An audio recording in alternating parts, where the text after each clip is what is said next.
I think that we all can be loud. All right? Yep. Especially when I'm on top of the bar dancing to the band, I can be really loud. And Lauren and I were discussing that yesterday. People have an idea that because this is what I do, that this is the only part of me. But there are a lot of parts of me.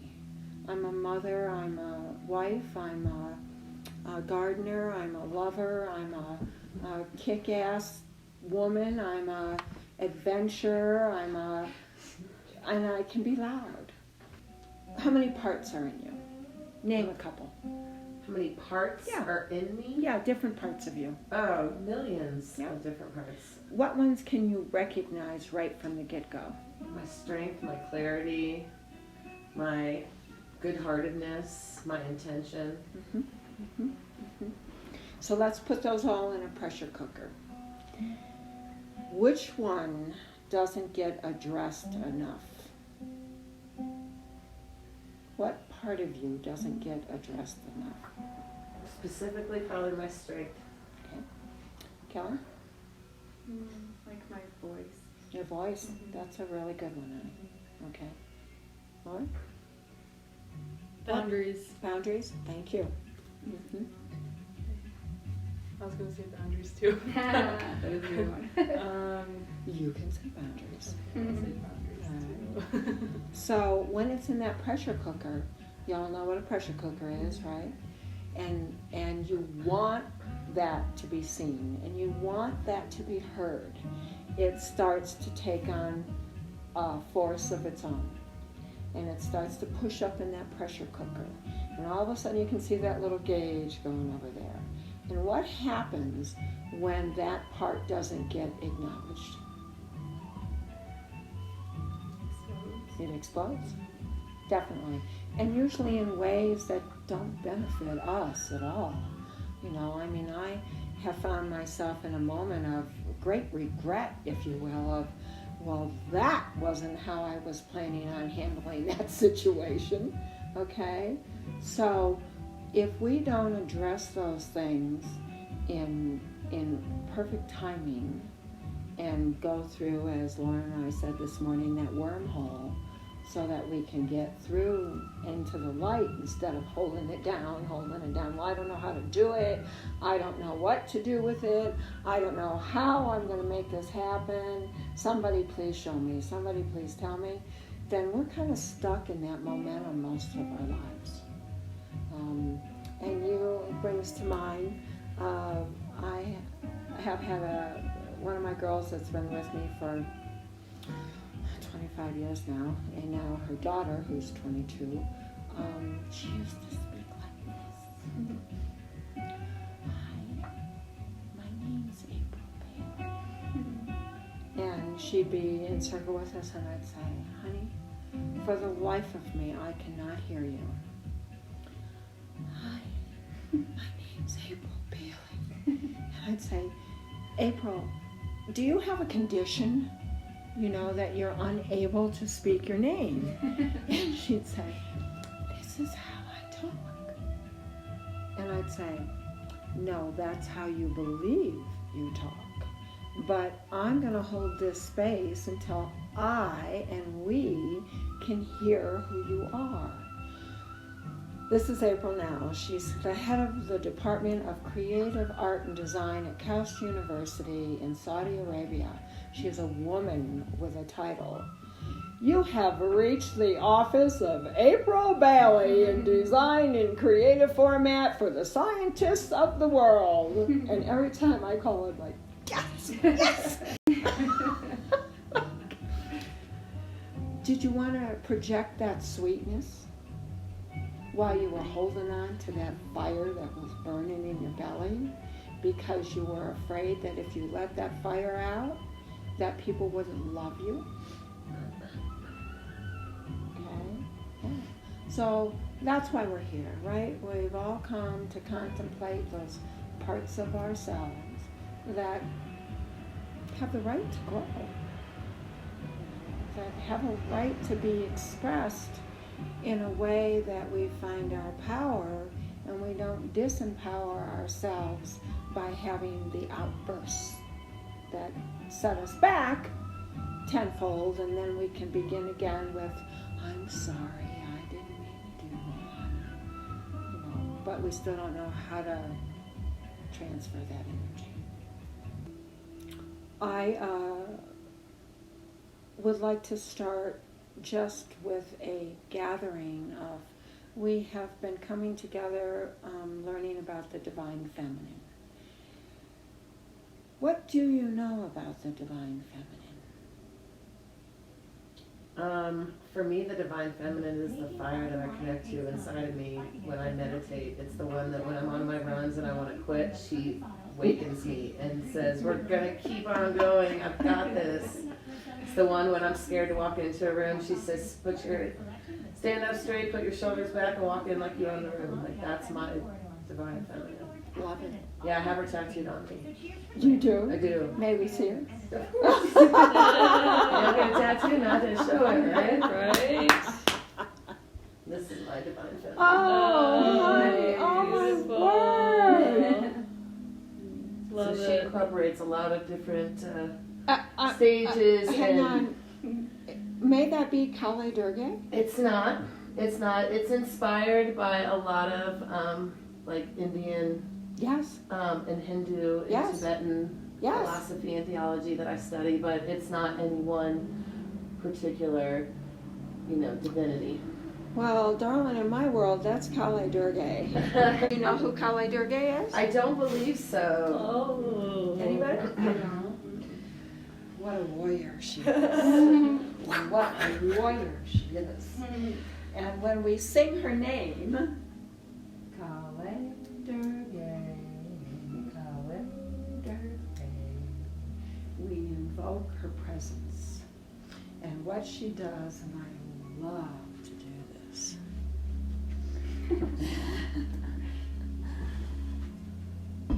Oh, for all you girls that are missing me, boy, get your Kali Durga on. Lauren, you want to come sit? Sure.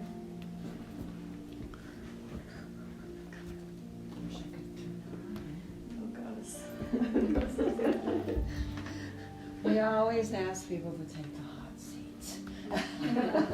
There's something great about that. In Kali Durga, she's the great warrior that frees us from our chains, from our ties. Interesting. And when you invoke her, which we will do in another time together when I have everything that I would like to have to do this, we always invoke Kali so we can feel her cutting the chains that have held us in our life. What's one of your chains, honey? Sexual trauma. There we go. Okay. And in that, she is our great warrior, our great, incredible warrior that dances around us like a friggin' banshee. She knows no boundaries. She knows no stop. There is nothing greater than Kali Durga when we call her in to release us from those chains. And she swipes and she dices and she uses every bit of intention.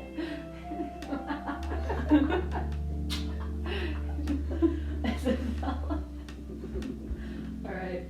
Should there be any other reason to use a great warrior?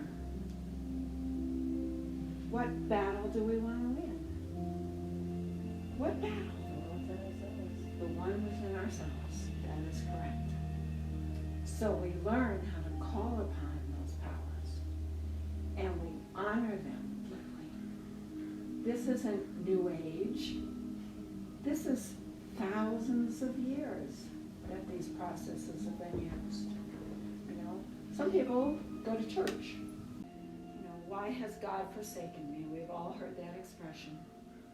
Well, God hasn't forsaken you. You've forsaken yourself. Because if you choose not to use that power, then you will continue to suffer. We're human, you know, but we have essence and we have things that aren't tangible that we can call into our lives to use. And I don't mean lightly, you know, when we're in full essence of Kale Durga, I can only think of sitting with 30 and watching them experience the release of finally feeling within themselves, I will no longer be bound. I will no longer be tethered to this pain and suffering when I was born of greatness. In the Divine Feminine, we definitely experience loneliness. Anybody here not experience loneliness? We've all experienced loneliness. And how does that feel? Lonely. Oh, shut up. Makes you feel small. Small. Very good. Yes, small. And Like you don't matter sometimes, Yeah. I guess. like, why can't I be heard? Mm-hmm. In that smallness, we definitely lose sight of our power. But if we go back to the very first week and we talked about being human is not simple, you know, it's just not a simple business at all. We're very complex human beings, right? And within our hearts is a cauldron of complexities. It's always spinning. You know, we can stir that pot at any time, right? Why do those thoughts come up that we know something happened to us? Do you know the expressions? Well, that was back then. Well, that was a long time ago. Well, put that behind you. Well, kick it to the curb. Well, anybody else got any? Sweep it under the rug. Sweep it under the rug. There's a Let it good go. one, right? What? Let it go. Let it go. Let it go. But do we? Parts of it probably, but they're not, there's always like that remembrance. The remembrance. Mhm. And why do we have the remembrance? We have an emotional attachment to it. And We felt it wasn't right, I guess. so what's our brain's, I'll do it this way. What's the function of your heart? Understanding. and No, what's the Oh, function? Oh, it's a function Physical. of your body. Thank you. Thank you. I'm like, oh, wait. What's the function of your liver? To detoxify. What's the function of your lungs? To breathe. Process something. What's the function of your brain? To remember and make correlations and absorb information and send messages throughout your body. Your brain never stops. Okay? We wouldn't be alive without our prana, without our breath. But your brain even dictates that. When you sleep, your brain never stops. Does your brain always tell you the right information? Don't you think that's amazing? The word. Yeah. It's like, what'd you just say? So Yeah, the function science, is yeah. like totally up to par. It's like, it's a little matrix in there, you know. So, if we trust our brain, how's that working for you? Not well. I love this. I It hope could go everybody either can see way. this. They haven't got too well, though. Yeah, not at all. It's 50-50. And it ain't even 50-50, honey. Yeah. Try to move from here to here. That's all I can say. So, our rational mind, right? Which, by the way, I'll throw this in because I'm still advocating for this. If we smoke pot or drink alcohol at an early age, our rational mind, our frontal lobe, stops developing. And so up until about 10 years ago, nobody even knew that. Which means that when you stop smoking pot or drinking, that your rational mind kicks in, your frontal lobe, and starts developing again. But you are left at the age that you began the substance abuse. So if you're talking to someone who doesn't appear to be speaking the language of the appropriate age, it's because you're actually speaking to someone who's about 12 or 10 or 8. All right. The female frontal lobe develops by the age of 15. That's why you can say generally to a daughter, you get an A on that science test next week, and I'll take you to get that $110 highlighting in your hair. And the girl's like, you betcha. If a dad says to his son, you get that A on your science test next week and we'll go golf at Torrey Pines, the son usually says, he's going to take me anyways. Because their frontal lobe does not develop until the age of 21. Okay. Yeah, I know, isn't it? Yeah, it's like, whoa, a light bulb just came on. So we know that the brain is a computer. And we know that we have programmed it through our experiences. Okay? So when Lauren says, I want to cut the ties of sexual abuse. Yep. Okay? We know that that's been programmed in your brain for X amount of years. Mm-hmm. And so we can also bring to mind that that programming exists in the majority of relationships that you have in your life. Mm-hmm. And no different than a mother and a father that divorce at an early age in a child's life, and they have a difficult time remaining in a relationship, the children do. Or they've seen abuse in the home, and they think that that's normal behavior. Okay, as much as they don't want it. I'm being very scientific today. It's very interesting. Between the age of 2 and 6, everything that we believe is created. We don't have languaging yet to sit down and express with people how we feel, except to say I'm sad or I'm mad. But we can't say things like, you know, the way you're treating mom or dad is not acceptable. And if we did have that languaging, we'd be sent to our room because our parents wouldn't tolerate it. Right? Because they must be the wisdom keepers. So between the age of 2 and 6, our world is created. If we come home and we see dad holding mom while she's cooking spaghetti and he pats her on the butt and kisses her on the neck, we have taken that into our brain waves that says this is how our relationship should go.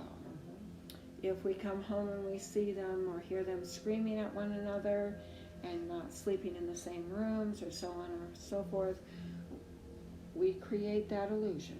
Yep. From the age of 6 on, we begin our work out of that illusion. And it is work. You know, if we don't have good guides, and I'm not talking psychologists, you know, because they're book learned and they will tell you behavioral studies and cognitive this and so on and so forth, which people like to tell their stories, and they become their story, and they own their story, and that's a long story from the beginning of life to death. Right? So we take these opportunities to bust through that illusion that created that wavelength in our head about this is how life is going to go. If I take a group of 25 people and I divide them into groups of 5 and I say I'd like you to talk about, in fact we'll do it right now. I'd like you to talk about, I'll join in. It's fine. Stay out of this. I want you to talk about what religion you were born into. I was baptized Lutheran.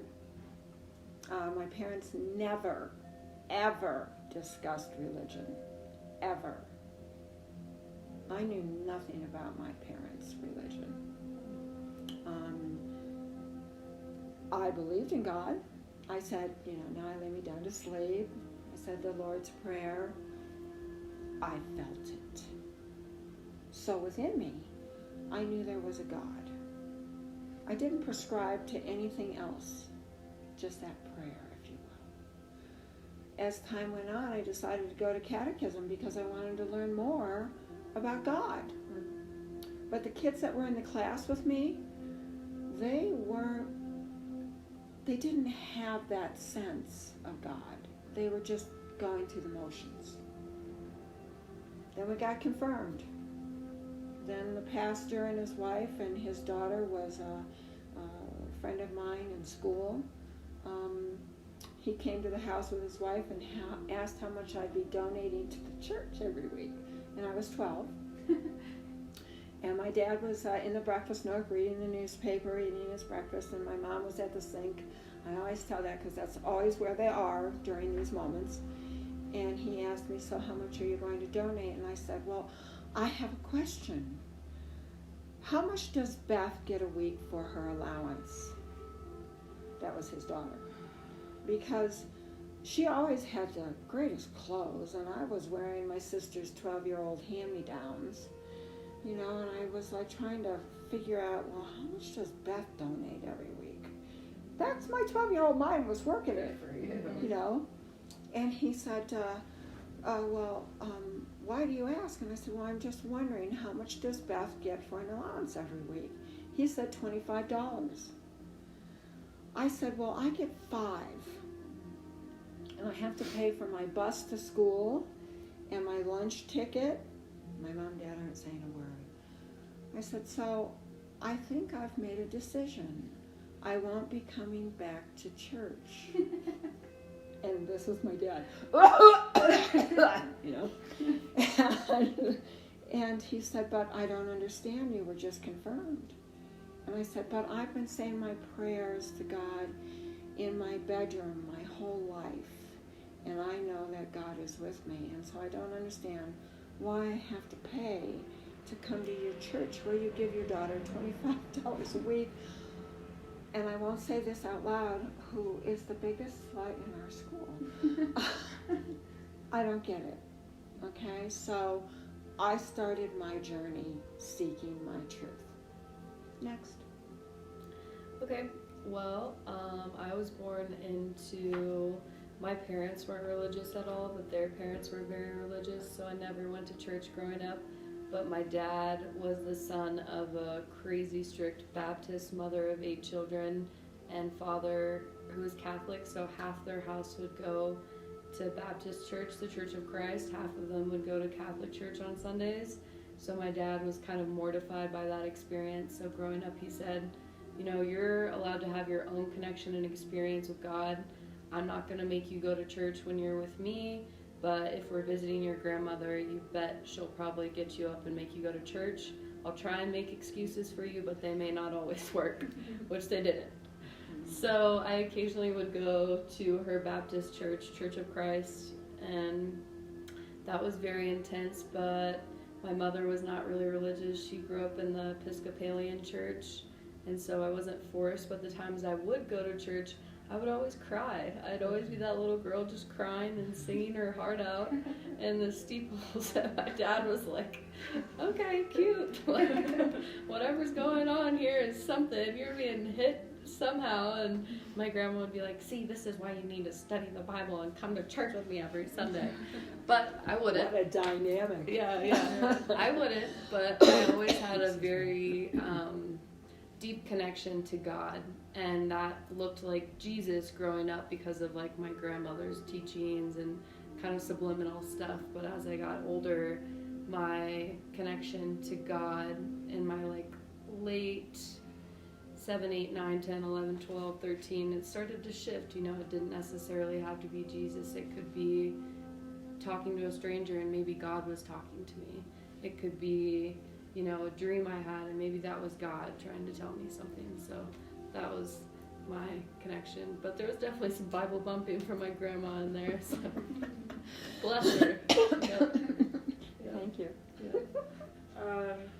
From like when I could remember till about 12, we church hopped to every single church in town in Oklahoma. So I had a multiple sects of church depictions until about 12, and then we went to Baptist.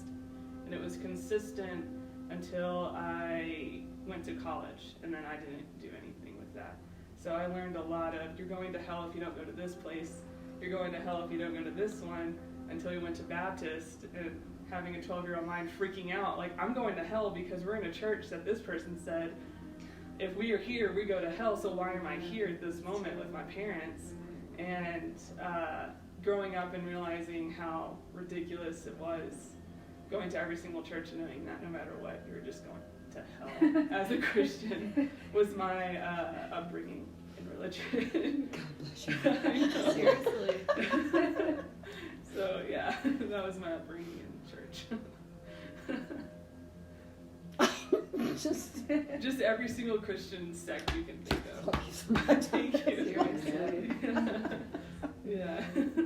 Next. I was raised Catholic. I went to Catholic school from the moment that I could until about 5th grade. My family moved states, but we were in church every Sunday. I was in CCD for, my 12 years. I got confirmed as well, but in my high school years, that's when I started seeking out my own religion, because Catholicism doesn't make sense to me. It's very punishable, and it teaches you about a God that doesn't love you. It doesn't make sense at all, but yet so many people are captivated by it. And so I think that just blew up religion to me, of how people can get so sucked in. And so I've spent my whole life since the age of high school exploring every religion out there and finding what feels best to me. And it all boils down to religion has no place in my life. I'm a spiritual person. I connect with God because He is working through me as me.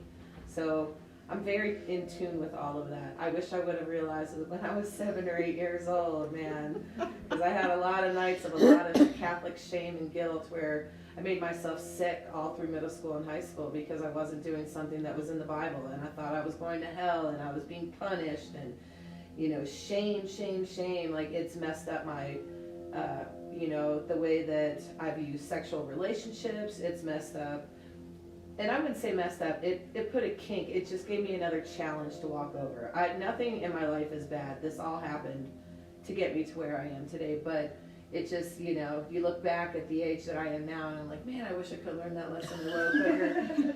Why was I listening to these people? And what made it worse is my dad was the oldest of 11, so when we'd go to family gatherings after church on Sunday, all of his 10 siblings decided to become Christian and leave the Catholic religion. So every weekend I was like, have you found God? How's God looking at you today? Or it was just the constant pounding of being judged from every direction that just really pushed me out of religion altogether. And I mean, you can look at it now and see how it's just kind of what controls everything in our world, people's beliefs and which way they're pushing them on other people. So From one edge to the other. you got that right, Mama. So happy where I am now too, like living guilt-free, owning my stuff, Thank you. Yeah, of course. That was great. Kellyanne. So, I was baptized Catholic, and we were in like New York Italian Catholic, family. But my mom, when I was real young, would take us, but everything would be in Latin, so we wouldn't really understand anything that was going on anyway. So I think that came from my dad's mom, of like the whole going to church thing. But then my mom didn't like that anymore, and she thought that she didn't want to bring us to church anymore or go.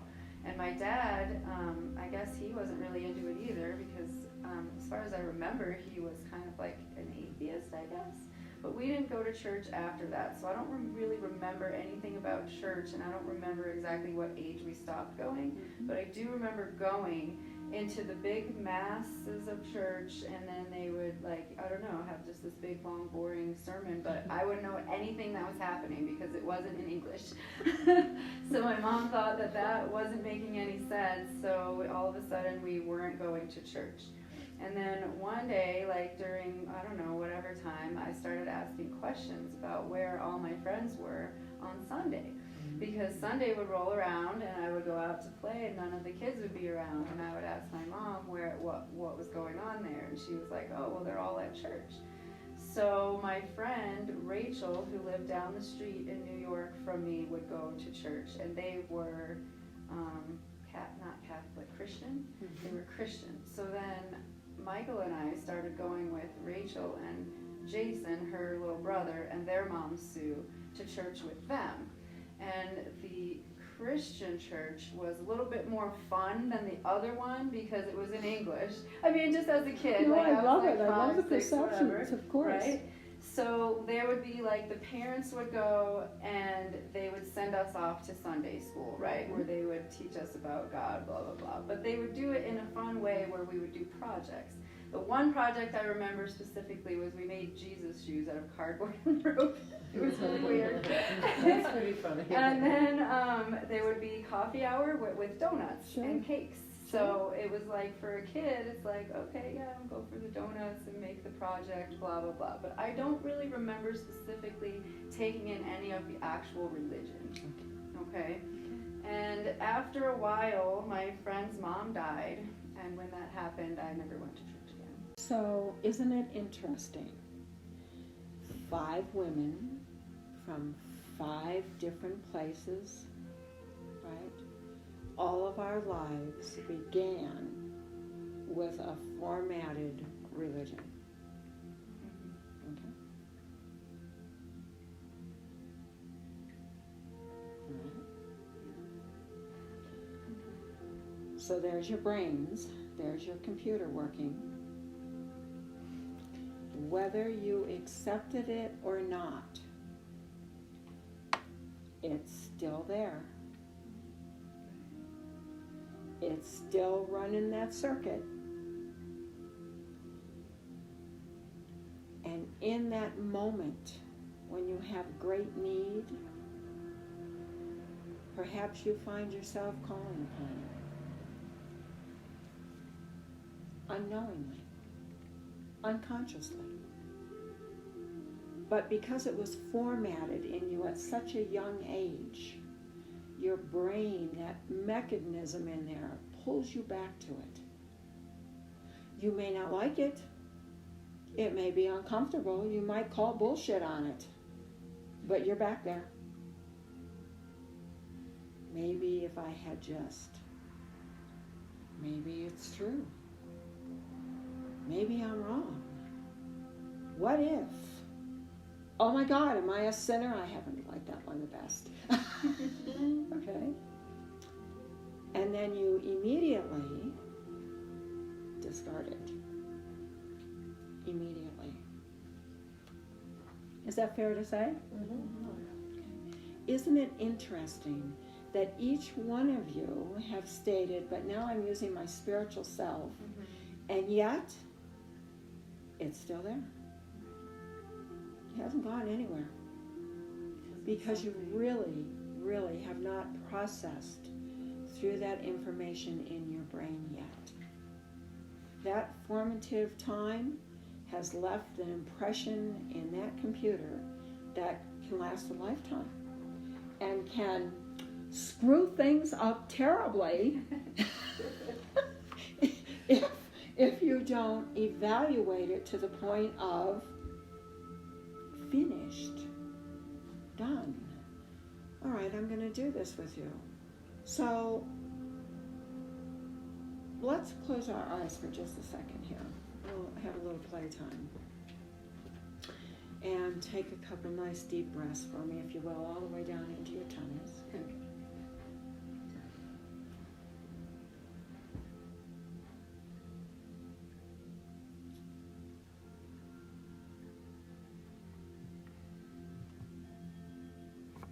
And allow yourself, in your mind's eye, to see yourselves getting older.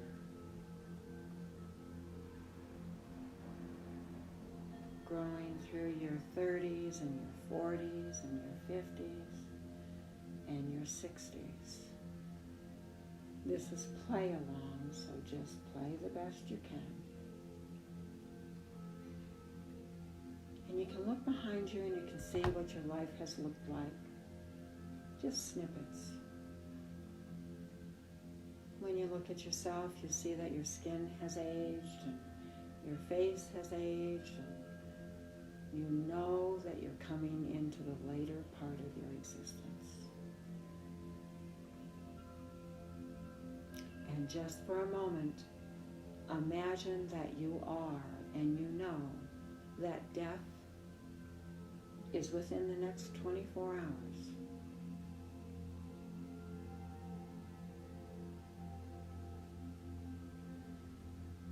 I want you to hear yourself saying your prayer.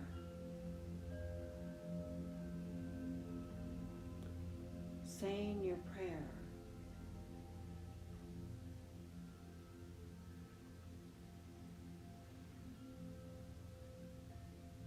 Are you afraid that you have stepped away from that which you were taught to believe?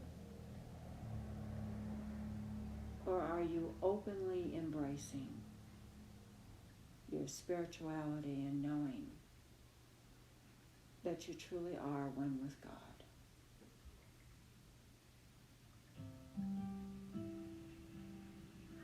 And you can open your eyes now.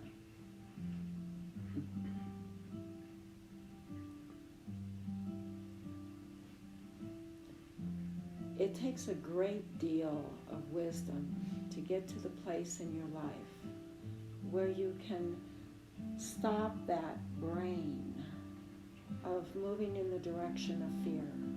Because we've all been programmed in fear since the day of our birth. That it's not meant to be that way, it just is that way. So, do we accept wholeheartedly that we are one great? Or do we find ourselves at the end in fear because of a program? We have to remember that every day that we live our lives. Do we live in fear because of what's been taught to us, or do we seek the truth and live in the spirit of that truth?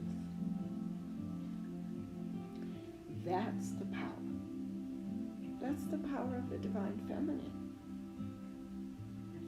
We know the divine feminine is love, caring, empathetic, strong.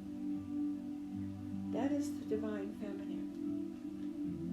And the greatest aspect of the divine feminine, somebody give me that word.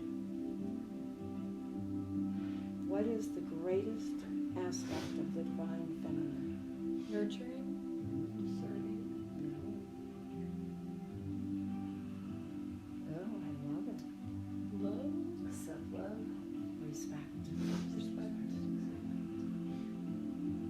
We are all of those things. Sam again. It's okay. If we choose not to live in respect, and I don't mean self-serving respect, the depth of who we are and what we have already processed in our lives and what we're learning as we move forward, if we don't hold ourselves in that vessel of great respect and honor, then we are not using the power of the divine feminine. Because the divine feminine is a great warrior. And she is a warrior of truth. Righteous truth.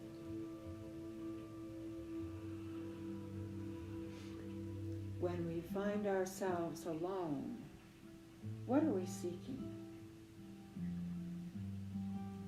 What is it?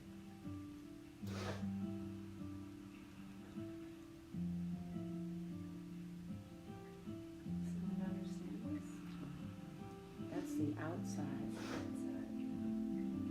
To love ourselves. Yes, And you know, that's such a common phrase, so let's take that a little deeper, right? We're seeking, we're searching, right? What's in there? Mm-hmm. Who am I? Mm-hmm. Right? Somebody can't tell you who you are. You know, the hysteria in me is when somebody says, "Oh, you're a healer." I'm like, could you define that for me? Please don't use that word, okay? But I can define myself. Mm-hmm. I am Isabella. I am a woman of wisdom. I have had to walk through these dark holes, through these moments, to say, "Oh, really, give me a break." You're taking that way too serious. You know, rejoice. Let's get up. Let's get after it. How long is that going to hold you down? You know. Loneliness can either go one of two ways. It can drive us into the depths of hell, or we can find and use our creative selves to blast out of that wormhole into our most divine presence. And that's just not a momentary thing. That's all pervasive. That's I am. You're not here to know about anybody else except yourself. Nobody else can ever say to you, "You're this" or "You're that." That's their perception. But what's your perception of yourself? And only out of loneliness, true loneliness, will you either sink or swim. It's like, why? Why? You know, come on, I'm waiting. Somebody give me the answer. Why? Only in that loneliness, when you say, why?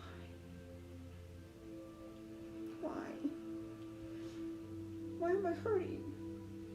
Why am I struggling? Why don't I know? Why won't you tell me? Why am I suffering? Only deep down in there will you find the glory of yourself.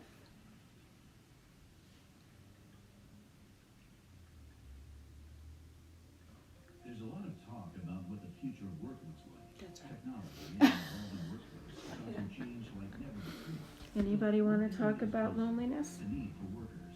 For over 100 years, clinical assurance has stood Anybody ever been lonely? helping to navigate the I evolution think of there's work. The future of work is a time in my life where I felt true loneliness, and that was when I was no longer in my house and I was alone, like living alone, working like 3 jobs just to pay rent, so I could get out of the house and be on my own. And it was a time where it was more so transitioning with friends who were not going to school and friends who left to go to school, and knowing I had to cut off ties with friends who weren't going to school because they weren't progressing. Like, at the time I didn't know what it felt like, but at 19 years old I knew I was like, I shouldn't be friends with these people because they're not providing me something. They're trying to hold me back, or they're mad that I'm doing something without them, but it's not for my benefits, for their benefits. They want to go do something. And how old were you? 19. Okay. And having true loneliness and feeling it when you have friends speaking horribly of you or to you because they're angry and upset that you won't talk to them anymore, and they know that you're leaving them behind, that was hard the first few months of summer before I went to university to a different town, because I was still in the same town alone.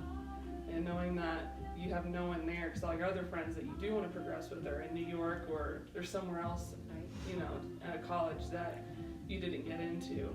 It was really hard to feel loneliness in that time, especially as a teenager, not even hitting 21 yet. In that loneliness, were you sitting there going, yeah, I'm lonely now, but you know, this is only going to last a second? I think at the time, at first, no.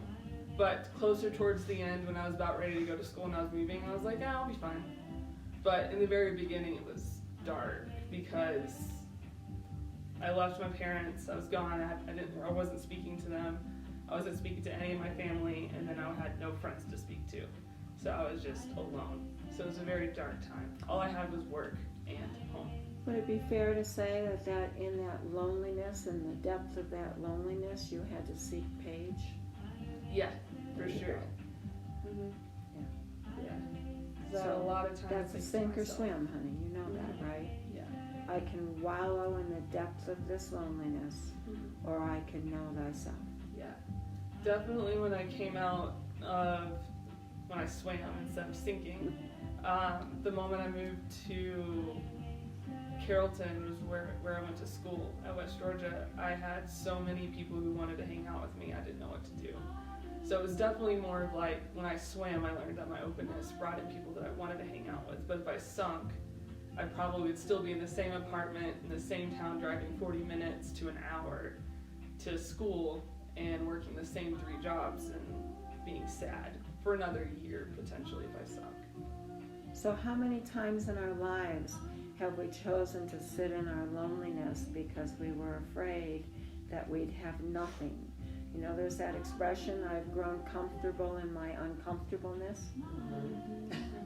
And that's when we repeat our same story over and over again because we want somebody to identify with it and go, yeah, I feel the same way. Instead of somebody to say, well, how long do you expect to visit that place? Right? Thank you. Just check. Loneliness?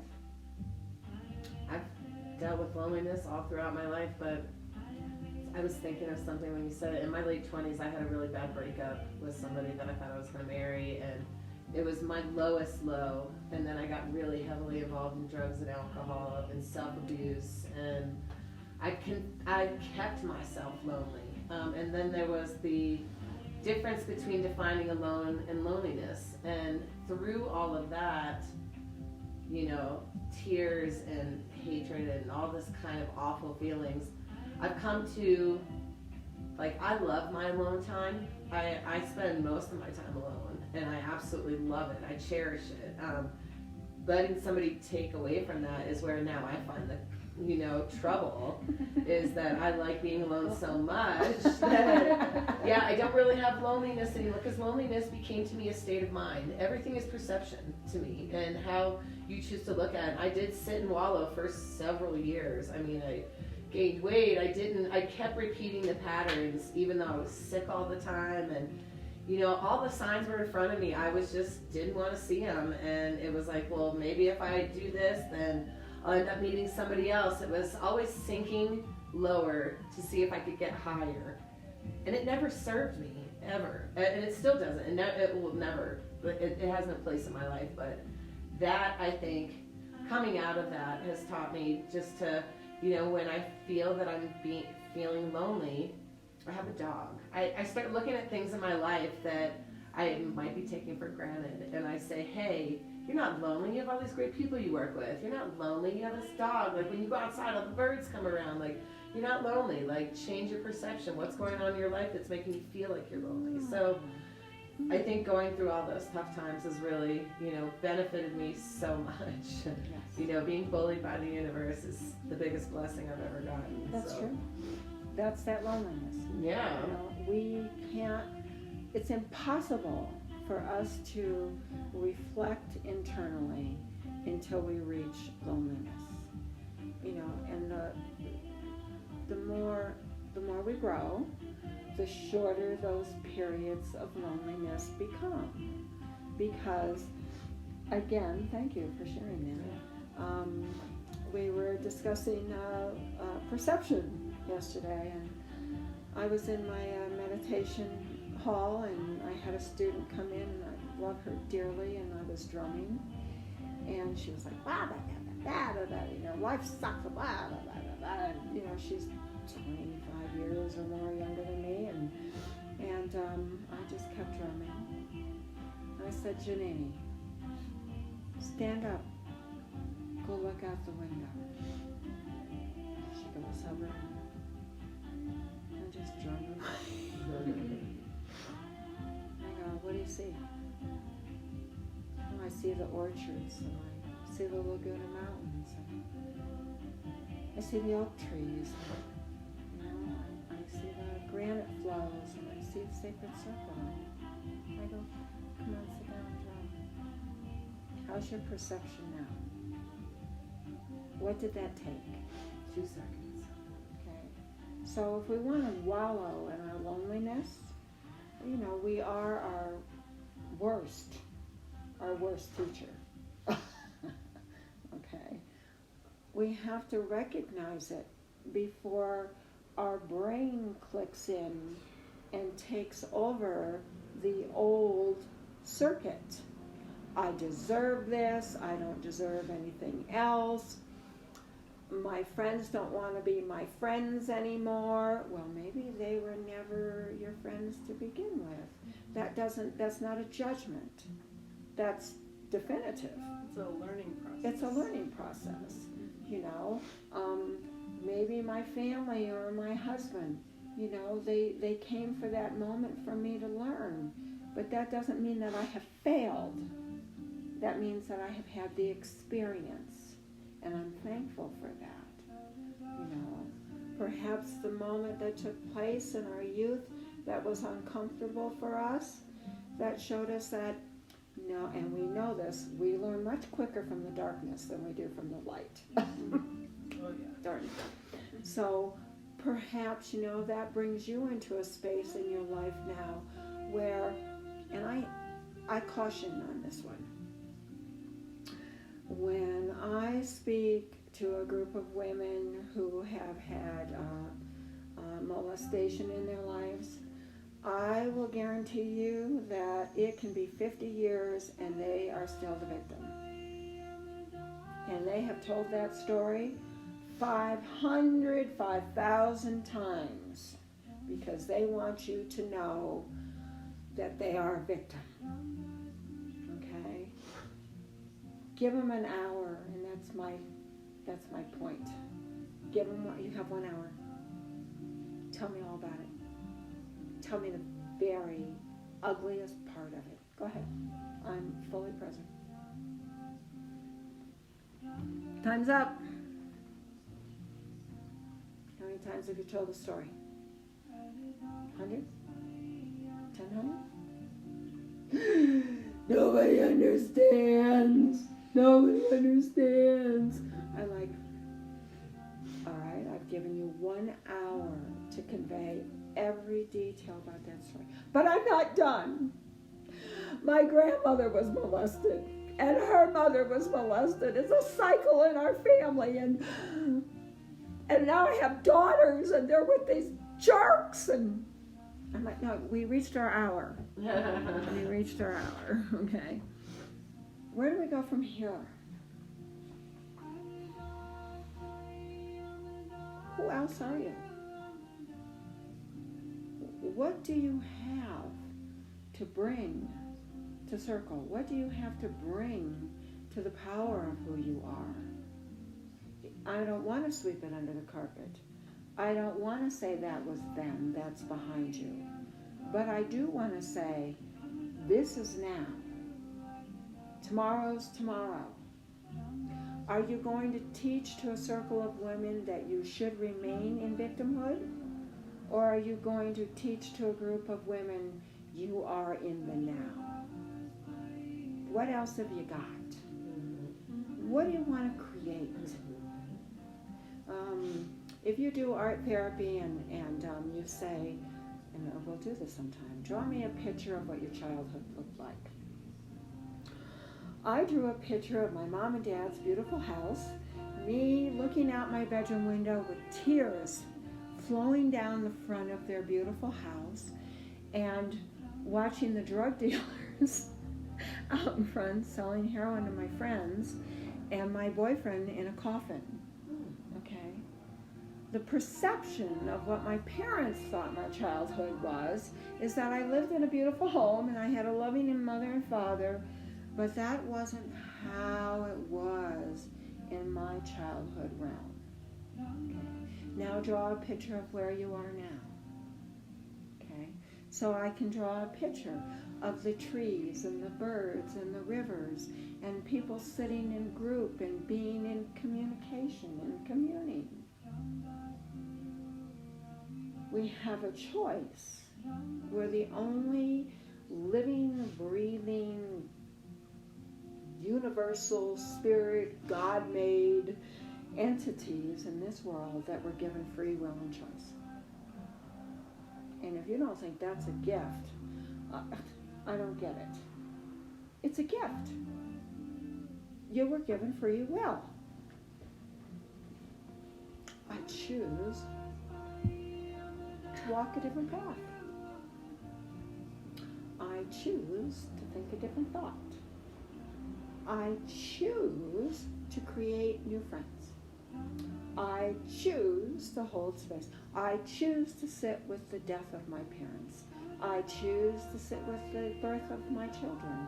I choose to sit on top of the mountain for 10 days straight. I don't care if somebody else says you're psychotic, you've lost your mind, how are you going to survive? I choose. And if you let everybody else choose for you, you are not living in the divine presence of what your life is supposed to be. So, in the divine feminine, tell me some of the things that you have taken to heart today. What have you learned? What will you take with you? What are some of those things? Community. Community, definitely. We grow it. We are growing community. I've been